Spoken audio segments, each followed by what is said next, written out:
आप सभी लोग का हमारे YouTube चैनल पर स्वागत है। तो आज का जो सेशन हमारा है मनुष्य का पाचन तंत्र। आइए समय को न व्यतीत करते हुए हम लोग मनुष्य के पाचन तंत्र का जो है अध्ययन करते हैं। तो चलिए ध्यान दीजिए, आपके सामने मैं व्हाइट बोर्ड पे इसको लिख दिया हूँ और इसका अर्थ जो है हम लोग समझने की कोशिश करते हैं कि पाचन तंत्र होता क्या है और पाचन तंत्र के अंतर्गत क्या क्या आते हैं। ठीक है, चलिए ध्यान दीजिए, आपके सामने मैं व्हाइट बोर्ड पे लिख दिया हूँ। चलिए ध्यान दीजिए, ये जो लिखा गया है ये आपका मनुष्य का पाचन तंत्र। ये क्या है? मनुष्य का पाचन तंत्र, जिसको इंग्लिश में कहते हैं डाइजेस्टिव सिस्टम ऑफ ह्यूमन। क्या कहते हैं? Digestive system of human. ठीक है, तो इसका अर्थ हम समझने की कोशिश करेंगे। देखिए अर्थ क्या है। भोजन को चबाना, चबाए हुए भोजन को या निकलना होता है, निगलना होता है, सॉरी ये क्या होता है? निगलना होता है। क्या होता है? निगलना। भोजन को निगलना या भोजन को निकालने या निगलते हुए भोजन को पचाता तथा अपच भोजन को बाहर त्याग आदि प्रक्रिया पाचन तंत्र द्वारा होती है। मनुष्य के पाचन तंत्र में आहार नाल व उससे संबंध ग्रंथियां होती है। तो चलिए देखिए, आपके सामने सीधा सीधा लिख दिया गया है और इसमें परिभाषा में बता भी दिया गया है कि भोजन का चबाना, यानी कि जो हम लोग भोजन ग्रहण करते हैं और उस भोजन को हम क्या करते हैं? चबाते हैं। हम उस भोजन को क्या करते हैं? चबाते हैं। जब हम भोजन को चबाते हैं तो वह भोजन हमारे मुख में होता है और हम मुख में अपने भोजन को क्या करते हैं? चबाते हैं। और चबाए हुए भोजन को निकालना, यानी कि चबाए हुए भोजन को क्या किया जाता है? निकाला जाता है। क्या किया जाता है? निकाला जाता है। यहाँ पे क्या है? निकाला जाता है या निकालना।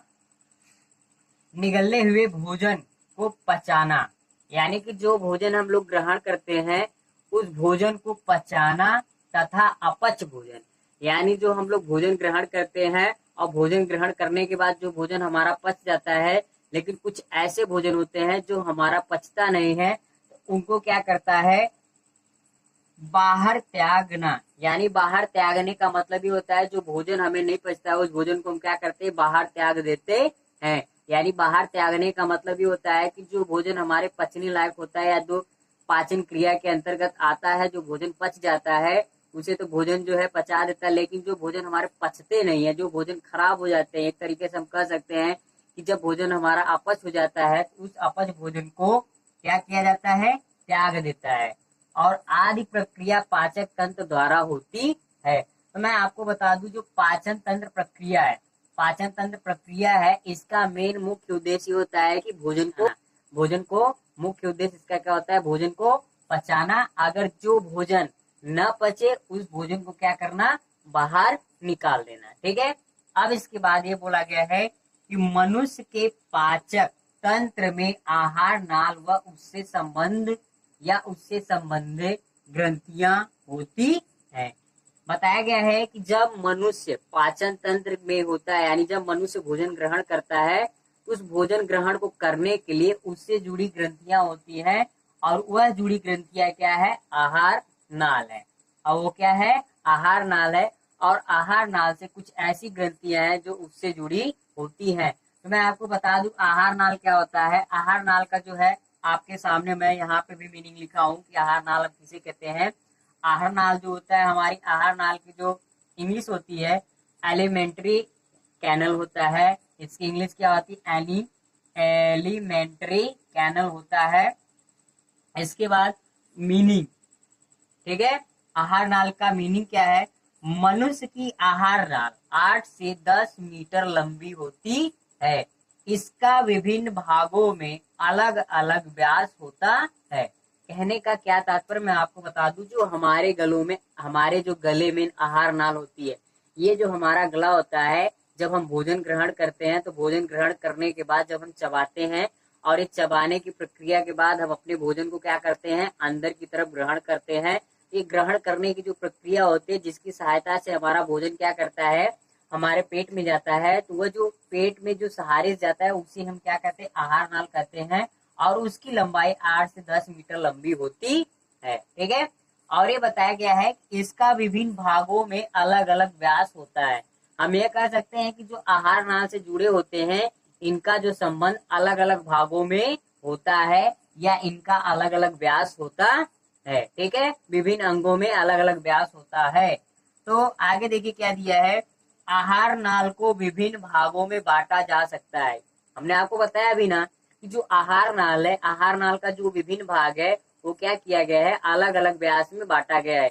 जब अलग अलग व्यास में बांटा गया है तो ये कौन कौन से भाग है उनको जो मैं सामने आपके नीचे लिख दिया हूँ। ठीक है, सबसे पहला क्या है, मुख एवं मुख गुहा। पहला क्या है, मुख एवं मुख गुहा है जो आहार नाल से क्या है, जुड़ा हुआ है। दूसरा क्या है, ग्रसनी। ग्रसनी भी क्या है, आहार नाल से जुड़ी हुई है। अब ग्रास नली जो है ये भी क्या है, आहार नाल से जुड़ी हुई है। फिर चौथा है अमाशय। अमाशय भी क्या है, आहार नाल से जुड़ा हुआ है। फिर इसके बाद छठा जो पांचवा जो होता है छोटी आंत्र है, ये भी छोटी आंत्र क्या है, जो आहार नाल से जुड़ी हुई है। फिर अंत में आता है आपका छठा बड़ी आंत्र। बड़ी आंत्र भी क्या है, हमारी आहार नाल से जुड़ी हुई है। तो आपको मैं बता दूं, ये सारे जितने भी पार्ट्स हैं या जितने भी भाग है, ये सब किससे जुड़े, हमारे एलिमेंट्री कैनल से इंक्लूडेड है। ठीक है, तो ये चीजें आपको समझ में आ गई होंगी। आई होप यू कि ये चीजें आपको समझ में आ गई होंगी कि मनुष्य पाचन तंत्र किसे कहते हैं और इससे जो जुड़े होते हैं उनके पाचन तंत्र या क्या होते हैं, भोजन को कैसे पचाया जाता है, कौन सी ग्रंथियां हमारे पाचन तंत्र में भोजन को अलग करती हैं या हमारे हमारे भोजन को पचाती हैं। तो ये चीजें आप समझ में आ गई होंगी। तो मैं आपको इस वीडियो के थ्रू वह चीजें मैं बताने की कोशिश किया जो हर एक मनुष्य के अंदर ये पाचन तंत्र होता है और इनकी एक प्रक्रिया होती है, और इन प्रक्रिया को मैं आपको अच्छे से इस व्हाइट बोर्ड पे समझा दिया। तो इस वीडियो को हमारे लाइक शेयर एवं सब्सक्राइब करें। जहां पे आपको जो चीजें न समझ में आए, जो भी पॉइंट आपको न समझ में आए, कमेंट बॉक्स में कमेंट करें। तब तक के लिए थैंक यू, धन्यवाद, जय हिंद।